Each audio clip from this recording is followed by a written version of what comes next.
कह रही है, गुरुजी हमने बागेश्वर धाम के अलावा पहले भी हमारे गुरु थे, हम उनका भजन करते हैं और बागेश्वर धाम का भी भजन करते हैं, हम एकाग्रता नहीं कर पा रहे हैं, क्या हम उनके ध्यान को बंद कर दें या हम चालू रखें मार्गदर्शन? जो पूर्व के आपके गुरु हैं, अगर उनके प्रति निष्ठा है तो बिल्कुल ध्यान को जारी रखना चाहिए और तेज करना चाहिए। और अगर मन डगमगा रहा, निष्ठा वैसे तो एक ही गुरु होना चाहिए, एक ही इष्ट होना चाहिए, एक ही धाम, फिर भी निष्ठा डगमगा रही है तब भी कोई दिक्कत नहीं है। जो दूसरा मन में भाव है उनको आप जो है मान करके और पूर्ण समर्पण भाव से उन्हीं में ईश्वर दर्शन मान करके उनको मानना चाहिए, तो आप जो है गुरु कृपा को प्राप्त कर जाएंगे।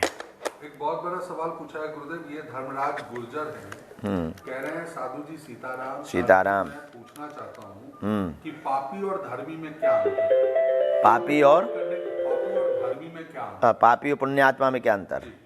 पापी पाप करने के बाद भी सुखी है, राजनेता, बड़े बड़े व्यापारी और बड़े लोग, और धर्मी धर्म करने के बाद भी दुखी है।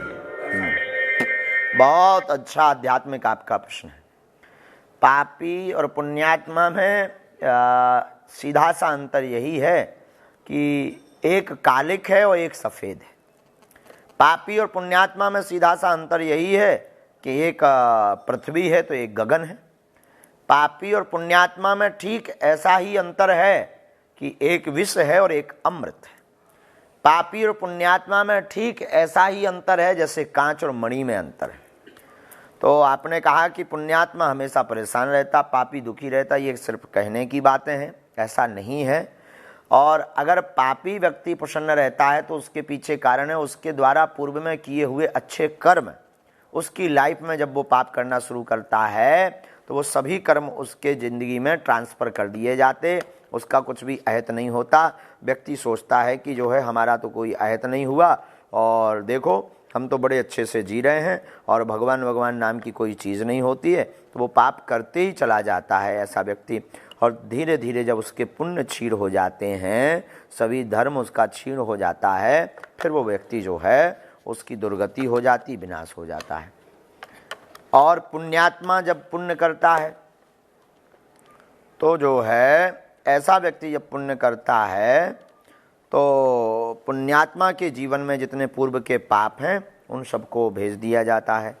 तो वो उसको लगता है कि भगवान होते नहीं, हम जब से धर्म करने लगे हैं तब से बड़ा कष्ट पाने लगे हैं, उसको लगता है भगवान नाम की कोई चीज़ नहीं है। लेकिन जिस दिन उसके सभी पाप शांत हो जाते हैं, पूर्व के किए हुए बुरे कर्म, वह व्यक्ति जो है सदा सदा के लिए स्वयं के साथ साथ आने वाली संपूर्ण वंश, संपूर्ण पीढ़ी प्रसन्नता की ओर जाती है, सुख समृद्धि की ओर जाती है और महासुख को पा जाते हैं। इसलिए ज़िंदगी में धर्मात्मा बनना बहुत आवश्यक है। अब शायद आप हमारे प्रश्न से संतुष्ट, उत्तर से संतुष्ट हो गए होंगे। बहुत सारे लोग कह रहे हैं गुरुदेव हम लोग फोन लगा रहे हैं, फोन इतना एंगेज हो गया है।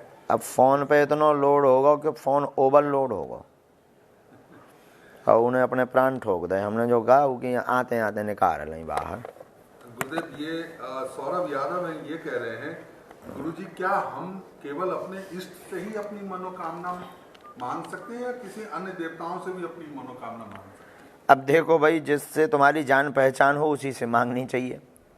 अब तुम बम्बई में जा कर के अपरिचित व्यक्ति से तुम कहो कि भाई हमको 20 लाख रुपया उधार दीजिए, वो तुमको कहाँ से दे देगा? तो जिससे परिचय हो उसी से जो है अपनी मनोकामना मांगनी चाहिए। और अगर इष्ट समर्थ है तो फिर जो है मांगने की क्या आवश्यकता है, इष्ट स्वयं समझेगा किसको देना कब है। तो ये मांगने का विषय नहीं है।